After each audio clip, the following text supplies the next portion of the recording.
Welcome to icon India. Icon India మీకు రెగ్యులర్గా అందిస్తున్నటువంటి ఈ కరెంట్ అఫైర్స్ మీరు ఫ్యూచర్లో రాయబోయేటువంటి గ్రూప్స్ కానీ ఇతర పోటీ పరీక్షలకి సంబంధించినటువంటి ఎగ్జామ్స్కి ఎంతగానో ఉపయోగపడుతుంది. సో ఈ కరెంట్ అఫైర్స్ పీడిఎఫ్ మీకు ఉచితంగా కావాలి అని అనుకుంటే మీరు ఐకాన్ ఇండియా యాప్ని డౌన్లోడ్ చేసుకోండి. ఇక ఐకాన్ ఇండియా అశోక్ నగర్ కేంద్రంగా ఆఫ్లైన్ గ్రూప్స్ క్లాసెస్ని అందిస్తూ ఉంది. గ్రూప్స్ కోసం మీరు ఇంట్రెస్ట్గా ఉన్నట్లయితే, ఆఫ్లైన్ కోచింగ్ తీసుకోవాలి అని అనుకున్నట్లయితే మా నెంబర్స్కి కాంటాక్ట్ చేయండి. ఇక ఉచితంగా పీడిఎఫ్స్ని తీసుకోవడానికి మీరు ఐకాన్ ఇండియా యాప్ని డౌన్లోడ్ చేసుకోండి. ఇక దీంతోపాటు ఐకాన్ ఇండియా ఆన్లైన్లో మీకు క్లాసెస్ని ప్రొవైడ్ చేస్తూ ఉంది. ఆఫ్లైన్ కోచింగ్కి రాలేనటువంటి వారు ఆన్లైన్ కోచింగ్ని తీసుకోవడానికి 100% అవకాశం ఉంది. సో ఆ కోర్సెస్ కూడా యాప్లో అవైలబుల్గా ఉన్నాయి. మీరు యాప్ ద్వారా ఆ కోర్సెస్ని కూడా ఎన్రోల్ చేసుకోండి. ఇక ఈరోజు మనం కరెంట్ అఫైర్స్కి సంబంధించి G20 గురించి తెలుసుకుందాం. ఈ G20 అనేది international come national point of వ్యూలో మనకి చాలా చాలా ఇంపార్టెంట్. గ్రూప్ ఆఫ్ 20కి సంబంధించి ఏ ఎగ్జామ్ జరిగినా కూడా దానికి రిలేటెడ్గా క్వశ్చన్స్ అనేవి ఉండడానికి 100% అవకాశం ఉంది. సో కాబట్టి సమిట్స్కి సంబంధించి ప్రపంచవ్యాప్తంగా ఉన్నటువంటి సమిట్స్కి సంబంధించి గ్రూప్ ఆఫ్ 20కి సంబంధించి G20 సమిట్ అనేది చాలా చాలా ఇంపార్టెంట్ అని మనం అంటున్నాం. సో మరి ఈ G20కి సంబంధించి ఇప్పుడున్నటువంటి లేటెస్ట్ అప్డేట్ ఏంటి, G20 గురించి మనం ఏం తెలుసుకోవాలి అనేటువంటి అంశాలను national come international point of వ్యూలో నేర్చుకుందాం. G20 ప్రెసిడెన్సీ అని చెప్పేసి అంటా ఉన్నాం. సరే, ఈ G20 ప్రెసిడెన్సీ అనేది ఏంటి అని అంటే గ్రూప్ ఆఫ్ 20 అంటే ఫస్ట్ మనకు తెలియాలి.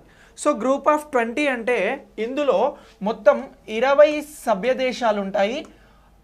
వాస్తవానికి 19 దేశాలు అలాగే ఒక యూరోపియన్ యూనియన్ ఉంటుంది. ఏమంటున్నాం? ఒకటి EU అని అంటున్నాం. ఈ యూరోపియన్ యూనియన్ అలాగే 19 దేశాలు ప్రపంచంలో ఉన్నటువంటివి అన్నీ కలిస్తేనే G20 అని చెప్పేసి పిలవడం జరుగుతూ ఉంది. ఇప్పుడు G20 అంటే క్లారిటీ వచ్చింది కదా మీకు. గ్రూప్ ఆఫ్ 20 అని అంటున్నాం. ఇందులో ప్రపంచంలో ఉన్నటువంటి 19 దేశాలు అలాగే ఒక యూరోపియన్ యూనియన్ కలిపితే G20గా పిలవడం జరుగుతూ ఉంది. సార్, ఈ G20కి సంబంధించి ప్రాధాన్యత అనేది ఎక్కువగా ఉంటుందా అని అంటే ప్రపంచవ్యాప్తంగా కూడా ఈ G20కి సంబంధించి ప్రాధాన్యత ఎక్కువగా ఉంది అని చెప్పేసి మనం భావించాలి. ఎందుకు అని అంటే ఈ G20 అనేది ప్రపంచంలో ఉన్నటువంటి అత్యంత అద్భుతమైనటువంటి ఆర్థిక వ్యవస్థ కలిగినటువంటి దేశాల కూటమిగా చెప్పడం జరుగుతూ ఉంది. ప్రపంచంలో ఆర్థిక వ్యవస్థ బలంగా ఉన్నటువంటి దేశాలకి సంబంధించి కూడా G20 గురించి చెప్పడం జరుగుతూ ఉంది. సరే, ఇక్కడ ఒక డౌట్ వస్తుంది, మరి ఈ G20 ఏం పని చేస్తుంది సార్, ఈ కూటమి ఎందుకోసం ఉంది సార్ అని అంటే ప్రపంచంలో అనేక ఆర్థిక మాంద్యాలను చూసిన తర్వాత ఈ ఆర్థిక సహకారం కోసం ఏర్పాటు చేసిన కూటమే G20 కూటమి. ఇది ఇంకా దేనిపై వర్క్ చేస్తుంది సార్ అని అంటే ఇప్పుడు వాతావరణ మార్పులు కానీ ప్రపంచం ఎదుర్కొంటున్నటువంటి ఇతర సమస్యలు కానీ వీటికి సంబంధించి G20 గ్రూప్ ఆఫ్ 20 అనేది వర్క్ చేయడం జరుగుతుంది. గ్రూప్ ఆఫ్ 20లో 19 దేశాలు అలాగే ఒక యూరోపియన్ యూనియన్ ఉన్నది అని చెప్పేసి చెప్తా ఉన్నాం. సార్, దీనికి సంబంధించి ఇంకా కొంచెం బ్యాక్గ్రౌండ్ తెలుసుకోవాలి అని అంటే 1999లో దీన్ని ఏర్పాటు చేయడం జరిగింది. ఎప్పుడు ఏర్పాటు చేశారు అని అంటున్నాం?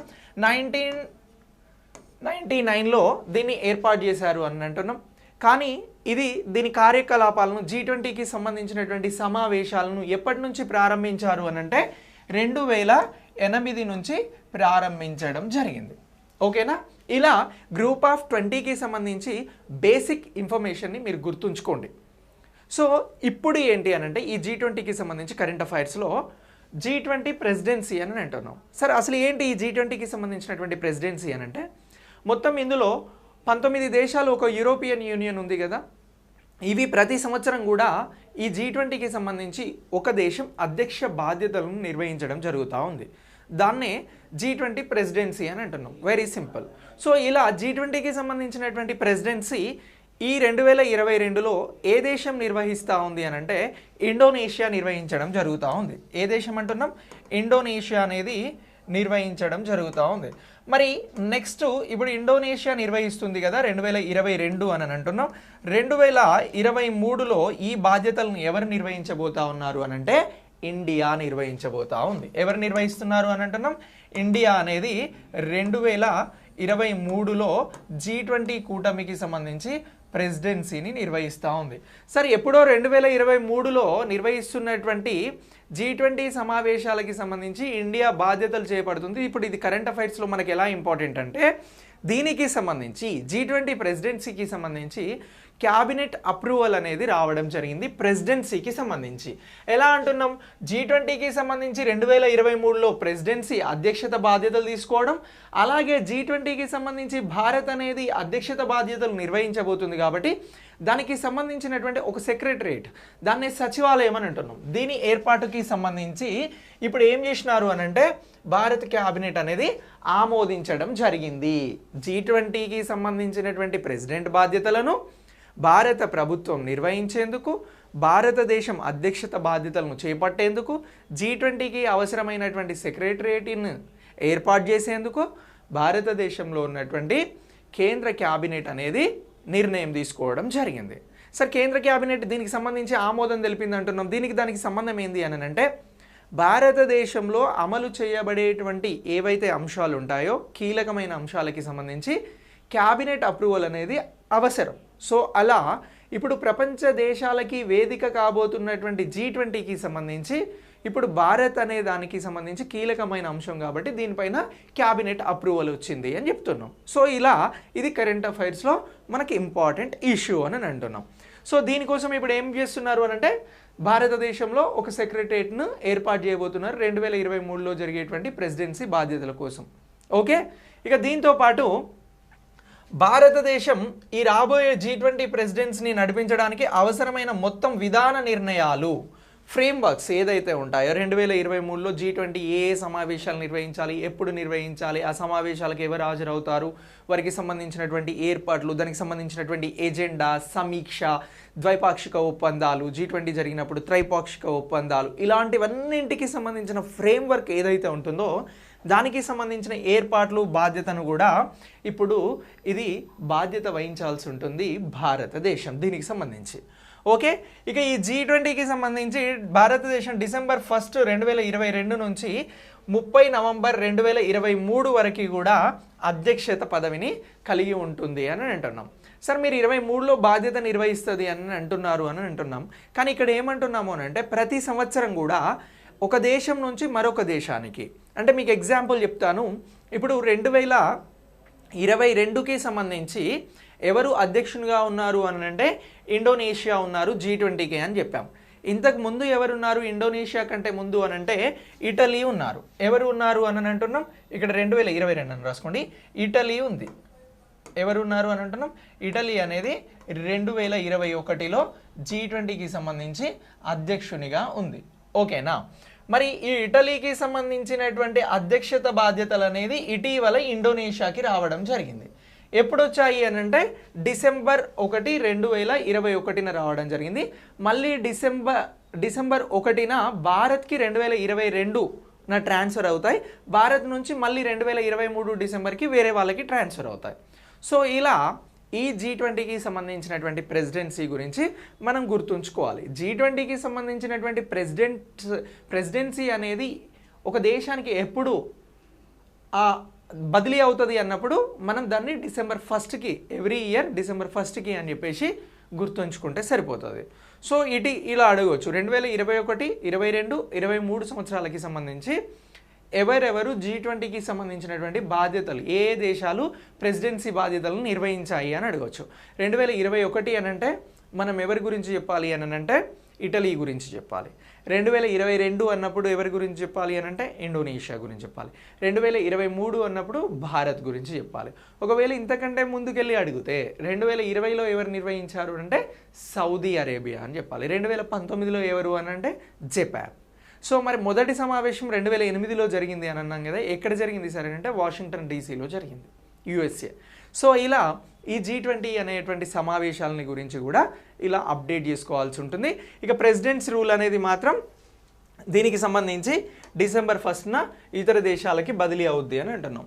సో ఇలా ఈ గ్రూప్ ఆఫ్ 20కి సంబంధించి దేశాల ఫ్లాగ్స్ ఏవైతే కంట్రీ ఫ్లాగ్స్ ఉన్నాయో వాటిని ఇక్కడ చూపెట్టడం జరుగుతూ ఉంది. ఇక G20కి సంబంధించినటువంటి ప్రెసిడెన్సీ అనేది భద్రత, లాజిస్టిక్, ఇతర అంశాలను నిర్వహించడానికి కూడా క్యాబినెట్లో డిస్కస్ చేయడం జరిగింది. దీంతో పాటు దీన్ని ఎవరు నిర్వహిస్తూ ఉన్నారు అని అంటే విదేశీ వ్యవహారాల మంత్రిత్వ శాఖ, ఆర్థిక మంత్రిత్వ శాఖ, ఇతర సంబంధిత మంత్రిత్వ శాఖల విభాగాలు, డొమైన్ నాలెడ్జ్ నిపుణులచే నిర్వహించబడుతుంది అని అంటున్నాం.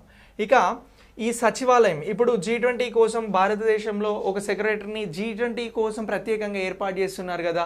ఆ సెక్రటరీ ఎప్పటి వరకు పనిచేస్తుంది అని అంటే 2023లో G20 బాధ్యతలు నిర్వహిస్తున్నటువంటి భారత్ సెక్రటరీని మాత్రం 2024 వరకు కూడా, ఎప్పటి వరకు 2024 ఫిబ్రవరికి వరకు కూడా నిర్వహిస్తుంది G20కి సంబంధించినటువంటి కంటెంట్ అంతా ఒక దగ్గర పొందుపరచడానికి సంబంధించి.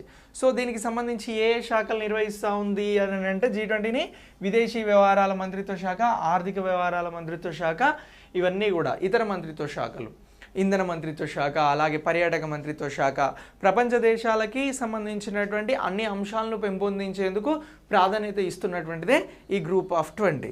సో ఇలా ఈ ప్రపంచ దేశాలకి సంబంధించినటువంటి అత్యున్నత అధినేతలు రావడం జరుగుతుంది, ప్రెసిడెంట్స్ కానీ ప్రైమ్ మినిస్టర్స్ కానీ. సో దీన్నే అత్యున్నత శిఖరాగ్ర సమావేశం G20 అని అంటారు. ఓకేనా, ఇది ఢిల్లీలో జరుగుతుంది నెక్స్ట్. సో ఇట్లా ఇవన్నీ కూడా మనం అప్డేట్ చేసుకోవాల్సి ఉంటుంది G20కి సంబంధించి. ఇక ఈ సచివాలయానికి ప్రధానమంత్రి నేతృత్వంలో ఒక ఎపెక్స్ కమిటీని కూడా ఏర్పాటు చేస్తున్నారు. ఏ సచివాలయం గురించి చెప్తున్నాను నేను? G20కి సంబంధించి అధ్యక్ష బాధ్యతలు నిర్వహించబోతున్నటువంటి భారత్ G20 సెక్రటరియట్ని ప్రత్యేకంగా నిర్వహించబోతుంది. దానికి సంబంధించి ప్రధానమంత్రి నేతృత్వంలో ఒక ఎపెక్స్ కమిటీ అనేది ఉంటుంది. సో ఇది మార్గనిర్దేశకం చేస్తుంది అని అంటున్నాం. హోంమంత్రి, అలాగే ఆర్థిక మంత్రి, విదేశాంగ మంత్రి G20కి సంబంధించినటువంటి వాణిజ్యం మరియు పరిశ్రమలు, జౌలి, వినియోగదారుల వ్యవహారాలు, ఆహార భద్రత, ప్రజా పంపిణీ మంత్రులతో కూడినటువంటి మొత్తం మార్గదర్శకత్వం అనేది, గైడ్లైన్స్ అనేవి అందించడం జరుగుతూ ఉంది అని కూడా ప్రత్యేకంగా చెప్తా ఉన్నాం. సో ఇలా ఈ G20 గురించి ఇంత నేర్చుకోవాలా సార్ అంటే పక్కాగా నేర్చుకోవాలి, చాలా చాలా ఇంపార్టెంట్.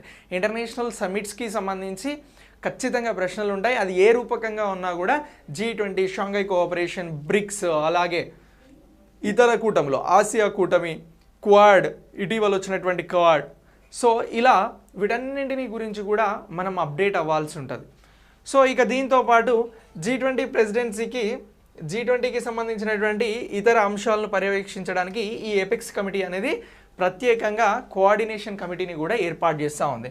మరి G20 అనేది ప్రపంచ దేశాలకు ఆతిథ్యం భారత్ ఇవ్వబోతుంది కాబట్టి ప్రపంచ దేశాలకి సంబంధించినటువంటి ఉన్నత నేతలు, ప్రపంచ దేశాలకి సంబంధించినటువంటి అత్యున్నత అధికారం కలిగినటువంటి నేతలు వస్తారు కాబట్టి వారికి సంబంధించి ఎలాంటి లోట్లు రాకుండా ఉండడం కోసం, వారికి సంబంధించి ఎలాంటి ఇబ్బందులు కలగకుండా ఉండడం కోసం ఒక కమిటీని కూడా, కోఆర్డినేషన్ కమిటీని కూడా ప్రత్యేకంగా ఏర్పాటు చేయాలి అని చెప్పేసి చెప్తా ఉన్నారు. ఇక ఇది ఇప్పుడు ప్రస్తుతం ఉన్నటువంటి ప్రపంచ సమస్యలపైన అప్పుడు ఉన్నటువంటి సిచ్యువేషన్ బేస్డ్గా డిస్కస్ చేయడం జరుగుతూ ఉంది. సో ఇలా ఈ G20కి సంబంధించినటువంటి ప్రత్యేకమైనటువంటి అంశాన్ని, భారత్ క్యాబినెట్ తీసుకున్నటువంటి నిర్ణయాన్ని మనం ఇంటర్నేషనల్ పాయింట్ ఆఫ్ వ్యూలో తెలుసుకోవడం జరిగింది.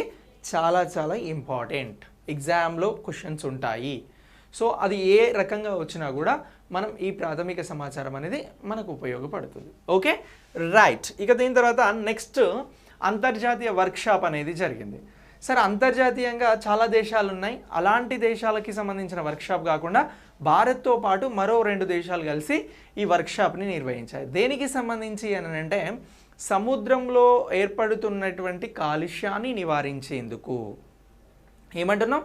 ఓషన్స్లో వస్తున్నటువంటి పొల్యూషన్స్, అలాగే కాలుష్యానికి సంబంధించినటువంటి ఇబ్బందులు ఏవైతే ఉన్నాయో వాటిని పరిష్కరించేందుకు ఎవరెవరు నిర్వహించారు సార్ దీన్ని అని అంటే, ఇగో ఇండియా, అలాగే సింగపూర్, దీంతో పాటు ఆస్ట్రేలియా, ఈ 3 దేశాలు కలిసి ఈ సమావేశాన్ని నిర్వహించాయి. భారత ప్రభుత్వం, ఆస్ట్రేలియా ప్రభుత్వం, అలాగే సింగపూర్కి సంబంధించినటువంటి ఈ ప్రభుత్వాల భాగస్వామ్యం సముద్ర కాలుష్యాన్ని ఎదుర్కొనడం పైన ఫిబ్రవరి 14-15న సముద్ర ప్లాస్టిక్ వ్యర్థాలపైన దృష్టి సారించి ఈ సమావేశాన్ని, వర్క్షాప్ని నిర్వహించాయి అని అంటున్నాం.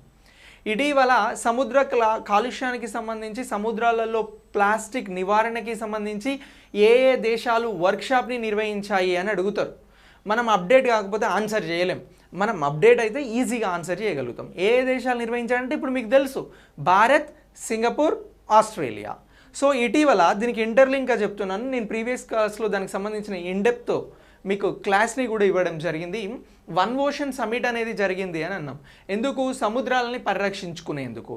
సో జాతీయ ప్రాధికారిక అధికారాలు ఏవైతే ఉంటాయో వాటిని మించి తీసుకురావడానికి యునైటెడ్ నేషన్స్కి సంబంధించినటువంటి ఐ అంబిషన్ యాక్ట్ని కూడా ఒకటిని తీసుకొచ్చారు అని చెప్పేసి మనం ఇంతకుముందు ప్రీవియస్ క్లాస్లో చెప్పినాం. అలాగే సముద్రాలు అనేవి మానవ మనుగడకి అలాగే మానవులకి సంబంధించినటువంటి వనరులను అందించడంలో కీలక పాత్ర పోషిస్తున్నాయి. ఇలాంటి సముద్రాలన్నీ కూడా కాలుష్యానికి గురవుతున్నాయి. సో అలాంటి కాలుష్యాన్ని నుంచి సముద్రాలను రక్షించేందుకోసమని ఇప్పుడు ఈ అంతర్జాతీయ వర్క్షాప్ని నిర్వహించడం జరిగింది. సో మరి ఈ వర్క్షాప్ ఎలా జరిగిందంటే వర్చువల్ మోడ్లో జరిగింది. ఇప్పుడు కోవిడ్ ఈ ఆంక్షలు ఇంకా ఉన్నాయి కాబట్టి ఈ వర్క్షాప్ అనేది జస్ట్ వీడియో కాన్ఫరెన్స్ రూపంలో జరిగింది. ఇక దీనికి సంబంధించి ఇందులో ఎవరెవరు పాల్గొన్నారు అంటే ఈ 3 దేశాలకి సంబంధించినటువంటి నిపుణులు, భారతదేశం, సింగపూర్, ఆస్ట్రేలియాకి సంబంధించినటువంటి నిపుణులు, ప్రముఖులు, శాస్త్రవేత్తలు, పాలసీ నైపుణ్యం కలిగినటువంటి వారు, అధికారులు, వీరంతా కలిసి ఒక థింక్ ట్యాంక్ లాగా ఏర్పడి వీళ్ళు డిస్కస్ చేయడం జరిగింది. దేనికి సంబంధించి వీరు మాట్లాడినారు అని అంటే సముద్రంలో కాలుష్యాలు తగ్గించడం ఎలా అని అంటున్నాం. మీరు ఒకసారి మ్యాప్ చూడండి. ఈ 3 దేశాలకి కూడా సముద్రానికి సంబంధించినటువంటి అంశాలు ముడిపడి ఉన్నాయి. ఈ 3 దేశాలకి సంబంధించి కూడా సముద్రం అనేది అత్యంత కీలకంగా ఉంది. సో ఇలా ఈ వర్క్షాప్ అనేది జరిగింది అని చెప్పేసి మనం అప్డేట్ చేసుకోవాలి. ఇక గ్లోబల్ మెరైన్ ప్లాస్టిక్ కాలుష్య సమస్యలను పరిష్కరించడానికి సముద్ర చెత్తను అలాగే ఆమోదయోగ్యమైనటువంటి స్థిరమైన పరిష్కారాల కోసం ఇది ప్రత్యేకంగా పర్యవేక్షణ చేస్తుంది అని చెప్పేసి కూడా మనం తెలుసుకోవాలి. ఇక వర్క్షాప్లో 4 ప్రధాన సెషన్లు ఉన్నాయి అని అంటున్నాం. ఇటీవల సింగపూర్, భారత్ అలాగే ఆస్ట్రేలియా నిర్వహించినటువంటి సముద్ర వాతావరణ కాలుష్యానికి సంబంధించి ప్లాస్టిక్ వ్యర్థాల నిర్మూలనకి సంబంధించి వర్క్షాప్లో ఎన్ని ప్రధాన అంశాలు ఉన్నాయి అన్నప్పుడు 4 అని అంటున్నాం. సో ఇందులో ఒకటి ఏంటంటే ఇండో పసిఫిక్ ప్రాంతంలో మెరైన్ లిటర్ సమస్య పర్యవేక్షణ కార్యక్రమాన్ని మరియు ప్లాస్టిక్ చెత్త పరిశోధన యొక్క పరిణామానికి సంబంధించినటువంటి అంశాలను డిస్కస్ చేయడం. అలాగే ఇగో ప్లాస్టిక్ అనేది సముద్రాలలో ఇలా పోగవుతుంది. సో ఇలా ఇబ్బందులు అనేవి జరుగుతూ ఉన్నాయి. దీంతో పాటు ఉత్తమ పద్ధతులు, సాంకేతికలు, ప్లాస్టిక్ కాలుష్య నివారణకి సంబంధించినటువంటి పరిష్కారాలు, ఇక అలాగే పాలిమర్లు, ప్లాస్టిక్లు, సాంకేతిక మరియు ఆవిష్కరణలు, ప్లాస్టిక్ కాలుష్యాన్ని తగ్గించడానికి ఆపడానికి ప్రాంతీయ సహకారం కోసం అవకాశాలు. ఇలా ఇప్పుడు నిర్వహించినటువంటి వర్క్షాప్లో 4 ప్రధాన అంశాలను తీసుకున్నారు అని అంటున్నాం. అవి వివిఏ అని చెప్తున్నాం. ఇక ఆసియా సమిట్ దేశాల నుండి పాల్గొనే వారికి సంబంధించి చర్చలను ప్రోత్సహించడానికి సెషన్లో ప్యానెల్ చర్చలు, ఇంటరాక్టివ్ బేస్ అవుట్ సెషన్లు కూడా ఇందులో ఉన్నాయి అని చెప్పేసి చెప్తా ఉన్నాం. ప్రధానంగా మనం గుర్తుంచుకోవాల్సింది సముద్రాలలో ప్లాస్టిక్కి సంబంధించినటువంటి కాలుష్య నివారణ కోసం ఏ దేశాలు వర్క్షాప్ని నిర్వహించాయి అని అంటే భారత్, సింగపూర్, ఆస్ట్రేలియా అని చెప్తున్నాను. ఇది చాలా చాలా ఇంపార్టెంట్. ఓకేనా? రైట్. ఇది మెరైన్కి సంబంధించినటువంటి పొల్యూషన్ కాన్సెప్ట్. ఇక నెక్స్ట్ తూర్పు ఆసియాకి సంబంధించి ఒక ప్రత్యేక వేదిక కావాలి అని అంటున్నాం. ఈ వర్క్షాప్కి సంబంధించి ఇండో పసిఫిక్లోని ముఖ్యమైన వ్యూహాత్మక సమస్యలకు చర్చలకు ఇది ప్రధాన వేదిక అవుతుంది అని చెప్పేసి కూడా ఈ ఈస్ట్ ఆసియా సమిట్కి సంబంధించి భావించడం జరుగుతూ ఉంది. ఈస్ట్ ఆసియా సమిట్ 2019లో బ్యాంకాక్లో జరిగినటువంటి 14వ ఈస్ట్ ఆసియాకి సంబంధించినటువంటి సమావేశంలో భారత్, సింగపూర్, ఆస్ట్రేలియా విస్తృత ఇండో పసిఫిక్ ప్రాంతంలో సముద్ర సహకారాన్ని ప్రోత్సహించేటువంటి ఎజెండాను భారత ప్రధాని నరేంద్ర మోడీ ప్రత్యేకంగా ప్రకటించారు. ఈ ఈస్ట్ ఆసియాకి సంబంధించి సముద్రాల పరిరక్షణ కోసం సింగపూర్, ఆస్ట్రేలియా, భారత్ కలిసి సహకారం అందిస్తాయి అని చెప్పేసి 2019లో ప్రధాని చెప్పాడు అన్నటువంటి అంశాన్ని కూడా మనం గుర్తుంచుకోవాల్సి ఉంటుంది. సో ఇప్పటికీ కూడా ఈస్ట్ ఆసియా సమిట్కి సంబంధించినటువంటి అంశాలను అమలు చేయడానికి భారత్, సింగపూర్, ఆస్ట్రేలియా కట్టుబడి ఉన్నాయి అని చెప్పేసి కూడా చెప్తా ఉన్నారు. సో ఇలా మనం ఈ టాపిక్ని అప్డేట్ చేసుకోవాల్సి ఉంటుంది. సో నెక్స్ట్ ఏంటంటే క్లీన్ ఎనర్జీకి సంబంధించి, రెన్యూవబుల్ ఎనర్జీకి సంబంధించి, న్యూ అండ్ రెన్యూవబుల్ ఎనర్జీకి సంబంధించినటువంటి నెంబర్ ఆఫ్ కాన్సెప్ట్స్ని మనం ఇప్పుడు డిస్కస్ చేస్తూ ఉన్నాం. సో ప్రపంచానికి జీరో ఉద్గారాలు అంటే ఏవైతే కార్బన్స్ ఉన్నాయో వీటిని తగ్గించడానికి రెన్యూవబుల్ ఎనర్జీ బెస్ట్ సోర్స్ అని అంటున్నాం. అలాగే రెన్యూవబుల్ ఎనర్జీకి సంబంధించి తరిగిపోతున్నటువంటి సహజ వనరుల నుంచి ఫ్యూచర్లో ప్రజలను రక్షించేందుకు రెన్యూవబుల్ ఎనర్జీ సోర్సెస్ని పెంచుకోవాలి అని అంటున్నాం. సో ఇలా ఇప్పుడు ఏంటి అని అంటే భారతదేశానికి, ఆస్ట్రేలియాకి సంబంధించి ఎనర్జీ డైలాగ్ అనేది ఒకటి జరిగింది.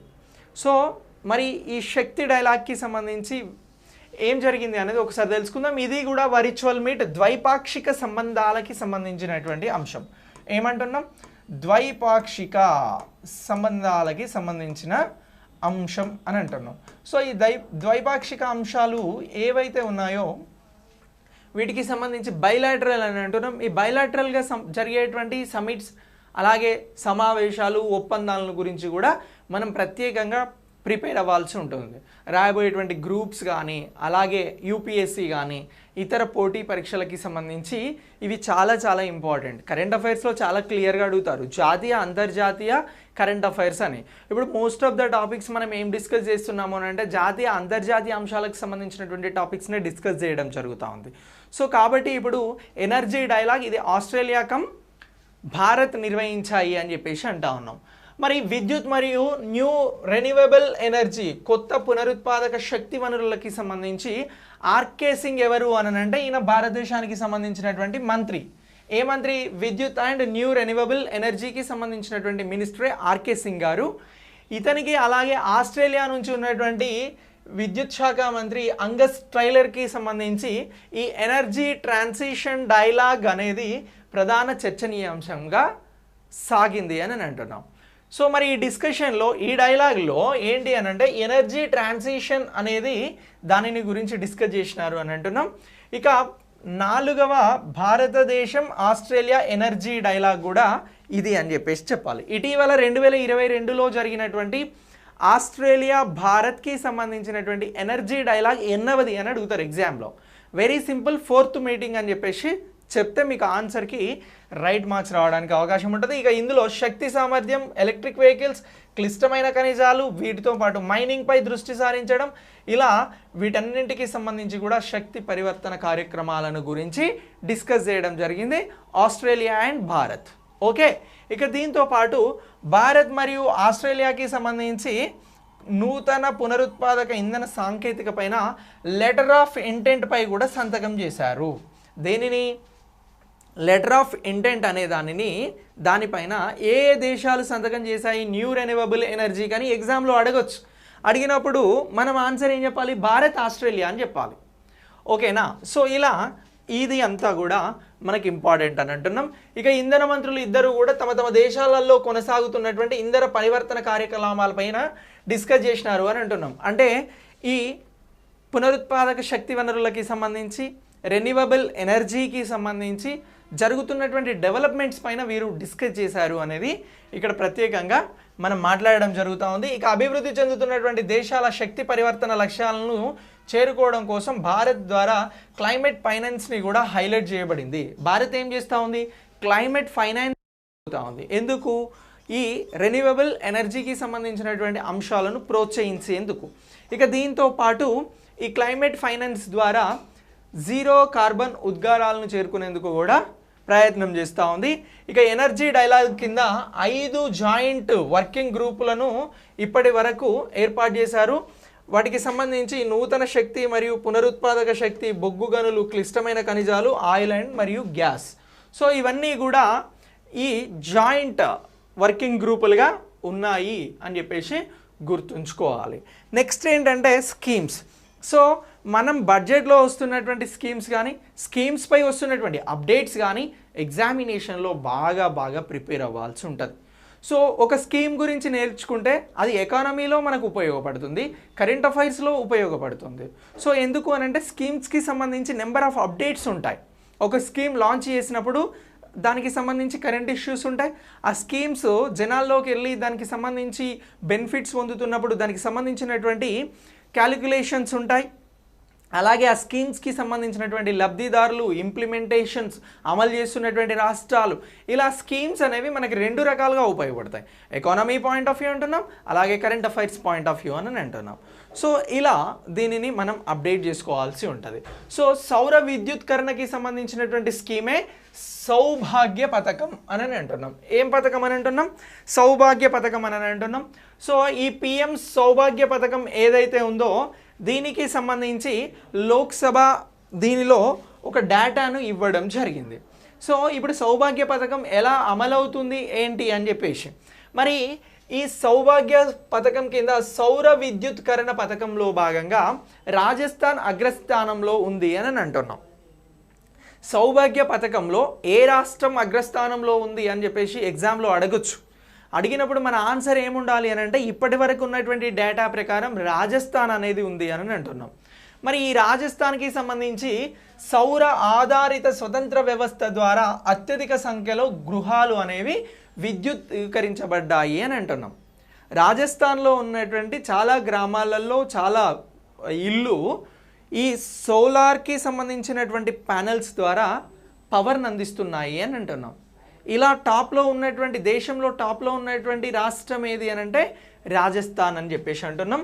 ఇక యాక్సెస్ ఎలక్ట్రిసిటీ టు ఆల్ విలేజింగ్ హౌస్ హోల్డర్స్ అని అంటున్నాం. ఈ సౌభాగ్య స్కీమ్స్కి సంబంధించి ఎవరైతే విలేజ్లలో ఉన్నటువంటి ప్రజలు ఉన్నారో వీరు సోలార్ ప్యానెల్స్ ద్వారా విద్యుత్తును పొందొచ్చు అని చెప్పేసి ఈ స్కీమ్ చెప్తా ఉంది. అలాగే ఇది substitution for to the kerosene. ఇప్పటి వరకు భారతదేశంలో ఏ ప్రాంతాలకైతే ఇంకా ఏదైతే ఈ విద్యుత్కి సంబంధించినటువంటి కనెక్టివిటీ రాలేదో కిరోసిన్ని వాడుతున్నారో, అలాగే విద్యుత్కి సంబంధించినటువంటి పవర్ కట్స్ని ఎదుర్కొంటున్నారో అక్కడ కిరోసిన్ ద్వారా కాకుండా దానికి సబ్స్టాన్స్గా కూడా ఈ సోలార్ ప్యానల్స్ని ఏర్పాటు చేసి సౌభాగ్య స్కీమ్ అనేది పనిచేస్తూ ఉంది అని అంటున్నాం. ఇక దీంతో పాటు ఇంప్రూవ్మెంట్ ఇన్ ఎడ్యుకేషనల్ సర్వీసెస్ అని అంటున్నాం. ఈ సౌభాగ్య స్కీమ్ వీటితో పాటు ఎడ్యుకేషనల్స్కి సంబంధించినటువంటి సర్వీసెస్ని కూడా ఇవి ఇంప్రూవ్ చేస్తున్నాయి అని చెప్పేసి చెప్తా ఉన్నాం. ఇదే సౌభాగ్య పథకం.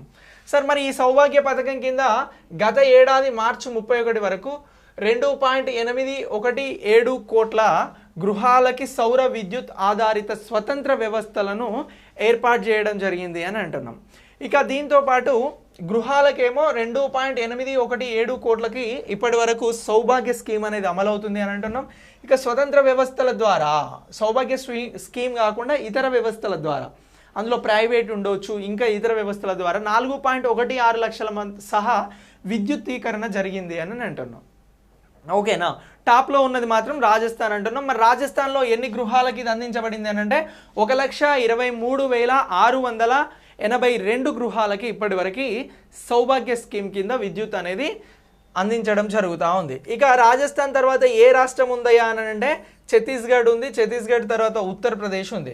ఈ ఛత్తీస్గఢ్లో 65,373 ఇళ్ళకి ఇప్పటి వరకు సౌభాగ్య స్కీమ్ ద్వారా విద్యుత్ అందించబడుతుంది, సోలార్ విద్యుత్. ఇక ఉత్తరప్రదేశ్కి సంబంధించి 53,234, అస్సాం, ఆ తర్వాత బీహార్, మహారాష్ట్ర, ఒడిషా, మధ్యప్రదేశ్ ఇలా ఉన్నాయి. సోలార్ సౌభాగ్య విద్యుత్కి సంబంధించి టాప్ 4 కంట్రీస్ ఏవి, టాప్ 4 స్టేట్స్ ఏవి అని అడగవచ్చు మిమ్మల్ని. అప్పుడు రాజస్థాన్ చెప్పాలి, ఆ తర్వాత ఛత్తీస్గఢ్ చెప్పాలి, ఆ తర్వాత ఉత్తరప్రదేశ్ చెప్పాలి, ఆ తర్వాత అస్సాం చెప్పాలి. ఓకేనా. సో ఇలా వీటిని గుర్తుంచుకోండి.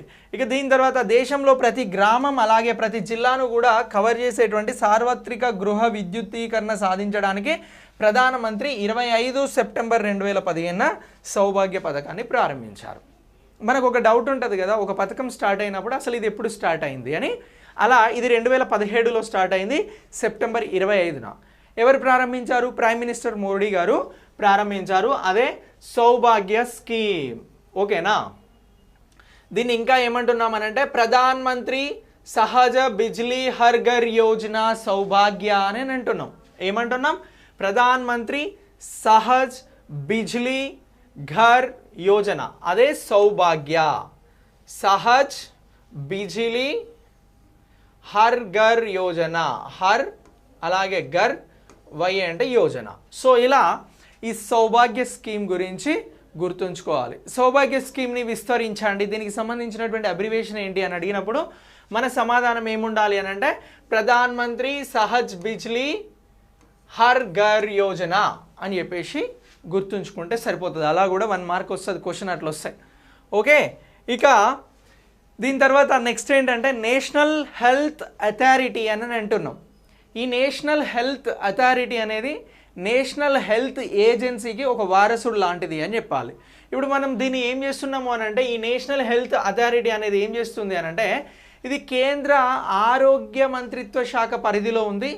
కేంద్ర ఆరోగ్య మంత్రిత్వ శాఖ తీసుకొస్తున్నటువంటి ఆయుష్మాన్ భవన్ జన్ ఏదైతే ప్రైమ్ మినిస్టర్ ప్రధాన్ మంత్రి జన్ ఆరోగ్య యోజన ఏదైతే ఉందో దానికి సంబంధించినటువంటి స్కీమ్ని అమలు చేసేందుకు ఇప్పుడు ఏం చేస్తుంది అని అంటే ఈ నేషనల్ హెల్త్ అథారిటీ జాతీయ ఆహార భద్రతా చట్టం ఎప్పుడు వచ్చింది 2013లో వచ్చింది కదా.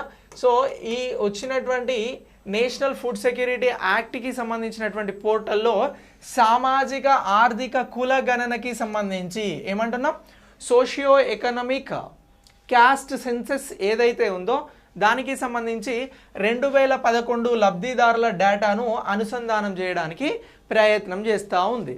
ఎవరైతే పేదలు నిరుపేదలు అలాగే రేషన్ తీసుకుంటున్నటువంటి వారు ఉన్నారో వీరికి సంబంధించినటువంటి డేటాను ఏ డేటాను అని అంటున్నాం సోషియో ఎకనామిక్కి సంబంధించినటువంటి కాస్ట్ సెన్సస్ ఏదైతే ఉందో ఆ డేటాను అనుసంధానిస్తున్నారు.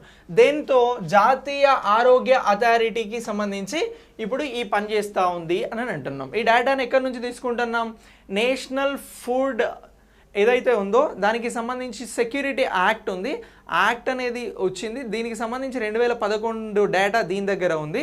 సో ఇక్కడ ఉన్నటువంటి ఈ డేటాను ఇప్పుడు ఈ జాతీయ ఆరోగ్య అథారిటీ అనేది తీసుకోవడం జరుగుతూ ఉంది. ఎందుకు తీసుకుంటా ఉంది సరే అని అంటే లబ్ధిదారులు ఎవరైతే ఉన్నారో వారికి సంబంధించి పేదలు నిరుపేదల్ని గుర్తించి ఈ భారత్కి సంబంధించి ఆయుష్ భారత్ ప్రధాన్ మంత్రి జన్ ఆరోగ్య యోజన ఏది ఉందో దీనిని పేదలకు అందించేందుకు ఆ డేటాను తీసుకుంటా ఉంది. ఇలా అడగొచ్చు నేషనల్ హెల్త్ అథారిటీ ఇటీవల నేషనల్ ఫుడ్ సెక్యూరిటీ యాక్ట్ దగ్గర ఉన్నటువంటి ఏ డేటాను తీసుకుంది అని అడగొచ్చు. అప్పుడు మనం ఏం చెప్పాలి సామాజిక ఆర్థిక కుల గణన అని చెప్పాలి తెలుగులో.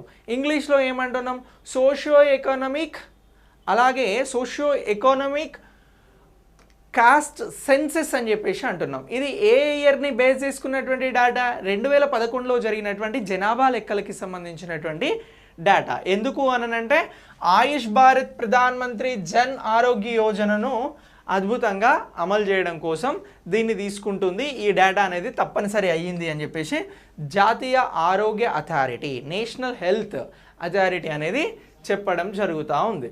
ఓకే సో ఇలా దీనిని మనం గుర్తుంచుకోవాలి. ఇక దీంతో పాటు ఈ ఏదైతే జన్ ఆరోగ్య యోజన ఉందో దీనికి సంబంధించి పేదలకు వీరికి 5 లక్షల రూపాయల ఆరోగ్య బీమాను అందించడం జరుగుతూ ఉంది. గుడ్ హెల్త్ అనేటువంటి కాన్సెప్ట్ అనేది united nation with sustainable development గోల్స్లో టార్గెట్గా ఇవ్వడం జరిగింది. భారత్కి కూడా ఈ టార్గెట్ ఉంది. గుడ్ హెల్త్ ఎన్నవ సస్టైనబుల్ డెవలప్మెంట్ గోల్ అని అంటే సస్టైనబుల్ డెవలప్మెంట్ గోల్ 3 అని చెప్పేసి అంటున్నాం గుడ్ హెల్త్. సో మరి ఈ సస్టైనబుల్ డెవలప్మెంట్ గోల్ సుస్థిర అభివృద్ధి లక్ష్యాన్ని 3ని సాధించేందుకు భారతదేశ ప్రజలకి గుడ్ హెల్త్ని అందించేందుకు ఇప్పుడు పేదలు ఎవరున్నారో గుర్తించి వాళ్ళ సెన్సెస్ని తీసుకొని వారికి సంబంధించి ఈ బీమా వర్తించే వాళ్ళకి దాన్ని అప్లై చేసేందుకోసమని ఇప్పుడు నేషనల్ హెల్త్ అథారిటీ అనేది వర్క్ చేయడం జరుగుతూ ఉంది. ఓకేనా. ఇక మొట్టమొదటిసారి ఇప్పుడు మనం చిన్నగా దీని నుంచి ఏం చేద్దామనంటే సోషియో ఎకనామిక్ కాస్ట్ సెన్సెస్ అని అంటున్నాం కదా. మరి కాస్ట్ సెన్సెస్ అనేది మొట్టమొదటిసారి భారతదేశంలో ఎప్పుడు జరిగింది సరే అంటే 1931 గణనలో ఇది జరిగింది. ఎప్పుడు జరిగింది అని అంటున్నాం సోషియో ఎకనామిక్ అలాగే కాస్ట్ సెన్సెస్ అనేది మొట్టమొదటిసారి ఎప్పుడు జరిగింది అనేది జీకే క్వశ్చన్. సో జనరల్ నాలెడ్జ్లో నీకు సంబంధించి దాని బేస్ ఎంత ఉంది అని చెక్ చేయాలనుకున్నప్పుడు ఇది చాలా చాలా ఇంపార్టెంట్ అవుతుంది మనకు. సో ఈ డేటా ఎప్పుడు ఉంది అని అంటే 1931లో మొదటిసారి తీసుకురావడం జరిగింది అని అంటున్నాం. సో ఇలా ఈ సోషియో ఎకనామిక్ సెన్సెస్కి సంబంధించి కాస్ట్ సెన్సెస్కి సంబంధించి ఈ విధంగా కీ రోల్ అనేది ప్లే చేయబోతూ ఉంది. నెక్స్ట్ సైన్స్కి సంబంధించి ఒక అప్డేట్ తెలుసుకుందాం. లసా ఫీవర్ అని అంటున్నాం లసా జ్వరం. సో మరి ఏంటి సార్ ఈ లసా జ్వరం అంటే ఇప్పటికే ప్రపంచం అంతా కూడా కోవిడ్-19 వైరస్ ఇంతకు ముందు ఉన్నటువంటి చాలా వైరస్లతో సఫర్ అవుతూ వస్తూ ఉంది. ఇప్పుడు లసా ఫీవర్ వల్ల ఏం జరిగింది అని అంటే ఈ యూకేలో ఇక్కడ యునైటెడ్ కింగ్డమ్లో ఈ లసా ఫీవర్ అనేది వచ్చింది. దీనివల్ల ముగ్గురికి ఇది సోకితే ఇందులో ఒకరు మరణించడం జరిగింది. సో అలా ఇప్పుడు లసా ఫీవర్ అనేది మనకు సైన్స్ అప్డేట్స్కి సంబంధించి కరెంట్ అఫైర్స్లో వెరీ వెరీ ఇంపార్టెంట్ వైరసెస్కి సంబంధించి. సార్ మరి ఈ లసా ఫీవర్ అనేది ఎలా వస్తుంది సార్ దీన్ని మొదట ఎక్కడ గుర్తించారు అని అంటే ఆఫ్రికా ఖండంలోని పశ్చిమ ఆఫ్రికాలో గుర్తించడం జరిగింది. ఇది ఎలుకల ద్వారా వ్యాప్తి చెందుతుంది అని చెప్పేసి చెప్తా ఉన్నారు. సో ఎలకల మలం ఏదైతే ఉంటుందో దాని ద్వారా అది ఫుడ్లో కలవడం వల్ల ఈ ఇన్ఫెక్షన్ స్టార్ట్ అవుతుంది, వైరస్ అనేది వస్తుంది అని అంటున్నారు. ఈ వైరస్ వచ్చినప్పుడు ఫస్ట్ కొన్ని డేస్ నార్మల్గా ఉంటుంది, ఆ తర్వాత జ్వరం, తలనొప్పి, కీళ్ళ నొప్పులు ఇలాంటివి ఫుల్గా పెరిగిపోయి ఇది ప్రాణాలను తీసేంత ప్రమాదకరంగా మారింది అని అంటున్నాం. సో మొట్టమొదటిసారి ఈ వైరస్ని పశ్చిమాఫ్రికాలో ఎప్పుడు గుర్తించారు లస్సాను అని అంటే 1969లో నైజీరియాలో గుర్తించడం జరిగింది. ఇది ఆఫ్రికాలో ఉన్నటువంటి పశ్చిమ ఆఫ్రికాలో భాగమైనటువంటి నైజీరియాలో గుర్తించారు. ఓకేనా. ఇక ఇలా ఈ లస్సా వైరస్ గురించి గుర్తుంచుకోండి. ఇటీవల లస్సా ఫీవర్ వచ్చి ఏ దేశంలో చనిపోయారు ఒకరు అని అంటే లండన్కి, యునైటెడ్ కింగ్డమ్కి సంబంధించినటువంటి దేశంలో చనిపోవడం జరిగింది. సార్ మరి దీనికి సంబంధించి ఏమైనా వ్యాక్సిన్ ఉందా, దీన్ని నివారించడం ఎలా అని అంటే జస్ట్ ఎలకల ద్వారా ఇది వ్యాప్తి చెందకుండా చూసుకుంటే సరిపోతుంది అని చెప్పేసి కూడా సజెషన్ చేస్తున్నారు. ఈ వైరస్ అనేది ఇలా చూపెడుతుండడం జరుగుతూ ఉంది. ఇక ఈ లసా వైరస్కి సంబంధించి ఇది ఒక వ్యక్తి నుంచి వ్యక్తి ప్రసారానికి అంటే మరొక వ్యక్తికి వెళ్ళడం అనేది సర్వసాధారణం అని అంటున్నాం. అలాగే ఇది 1 నుంచి 3 వారాల తర్వాత లక్షణాలు అనేవి సాధారణంగా కనిపిస్తాయి. ఇఫ్ ఈ లస్సా జ్వరం వచ్చే ముందు ఆ వైరస్ కనుక స్ప్రెడ్ అయితే ఇలా ఉంటుంది అని చెప్పేసి అంటున్నాం. ఇక అలసట, బలహీనత, అలాగే తలనొప్పి వంటివి ఇవి కామన్ అని చెప్పేసి కూడా చెప్తా ఉన్నాం. ఇక రక్తస్రావం, శ్వాస తీసుకోవడం ఇబ్బంది, వాంతులు, ముఖవాపు, ఛాతీ, వెన్ను, పొత్తికడుపు ఇలాంటివన్నీ కూడా ఇందులో సిమ్టమ్స్ అని చెప్తా ఉన్నాం. సో ఈ క్వశ్చన్ని లస్సా ఫీవర్ని ఇప్పుడు ఎలా అడిగినా ఇక్కడ ఉన్నటువంటి బేసిక్ సమాచారాన్ని గుర్తుంచుకుంటే సరిపోతుంది. ఇది ఇలా ఎలకల ద్వారా వస్తుంది. ఓకే. ఇక నెక్స్ట్ అతిపెద్ద రెజ్లింగ్ అకాడమీ అని అంటున్నాం. రెజ్లింగ్ అంటే ఏంటి? కుస్తీ పోటీలకి సంబంధించింది. ఇప్పుడు భారతదేశంలోనే అతిపెద్ద రెజ్లింగ్ అకాడమీని ఎవరు ఏర్పాటు చేయబోతున్నారు అని అంటే భారత రైల్వే ఏర్పాటు చేయబోతా ఉంది. ఇప్పటికే రైల్వేలో ఉద్యోగం చేస్తున్నటువంటి చాలామంది కానీ వాళ్ళ పిల్లలు కానీ రెజ్లింగ్కి సంబంధించి మంచి ఛాంపియన్లుగా ఉన్నటువంటి వారు ఉన్నారు కింది స్థాయిలో. వీరిని జాతీయ, అంతర్జాతీయ స్థాయిలో ఫేమస్ చేసేందుకు ఈ అతిపెద్ద రెజ్లింగ్ అకాడమీని ఎవరు తీసుకొస్తున్నారు అని అంటే భారత్ రైల్వే అని చెప్పుకోసి గుర్తుపెట్టుకోవాలి. మరి ఎక్కడ తీసుకొస్తున్నారు సార్, ఎక్కడ ఏర్పాటు చేస్తున్నారు దీన్ని అంటే ఢిల్లీలోని కిషాన్ గంజ్లో ఈ భారత్ రైల్వేకి సంబంధించి అత్యాధునిక రెజ్లింగ్ అకాడమీని ఏర్పాటు చేస్తూ ఉన్నారు. దీనికి సంబంధించి అశ్విన్ గారు, రైల్వే మంత్రి ఉన్నారు, అశ్విన్ గారు ఈ ప్రకటన చేయడం జరిగింది. ఇక ఈ రెజ్లింగ్ క్రీడలను ప్రోత్సహించడానికి, అధునాతన శిక్షణ కార్యకలాపాలను అందించడానికి 30.76 కోట్ల అంచనా వ్యయంతో ఈ ప్రాజెక్ట్ని డిజైన్ చేయడం జరిగింది. ఇక ఫ్యూచర్లో చెప్పినాం కదా ఛాంపియన్స్ని తయారు చేయడమే ఇప్పుడు భారత్ రైల్వేకి సంబంధించి ఈ అత్యంత ఆధునిక అతిపెద్ద రెజ్లింగ్ని తీసుకొస్తున్నది అని అంటున్నాం. ఇక భారతదేశంలో ఇప్పటివరకు చాలా స్కామ్స్ జరిగినాయి. ఇప్పుడు మరొక అతిపెద్ద స్కామ్ జరిగింది సిబిఐ చరిత్రలో. అది ఏంటి అని మిమ్మల్ని అడిగితే సింపుల్గా మీరు ఈ ఏబీజీ షిప్ యార్డ్కి సంబంధించిన స్కామ్ అని చెప్పేసి గుర్తుంచుకోవాలి. ఈ ఏబీజీ షిప్ యార్డ్ అనేది 1985లో స్థాపించబడింది. దీనికి సంబంధించి ఎంత మోసం జరిగింది అని చెప్పేసి ఇప్పుడు సిబిఐ గుర్తించింది అని అంటే 22,842 కోట్ల ఫ్రాడ్ జరిగింది ఏబీజీ షిప్ యార్డ్ ద్వారా అని చెప్పేసి చెప్తా ఉన్నారు. ఈ షిప్ యార్డ్ అనేది 1985 నుంచి ఉంది కాబట్టి షిప్ యార్డ్కి సంబంధించి ఇది అనేక కార్యకలాపాలను నిర్వహిస్తుంది కాబట్టి దీన్ని బేస్ చేసుకొని బ్యాంకులు, కన్సర్టేరియంస్ ఏవైతే ఉన్నాయో అవి లోన్స్ ఇవ్వడం జరిగింది.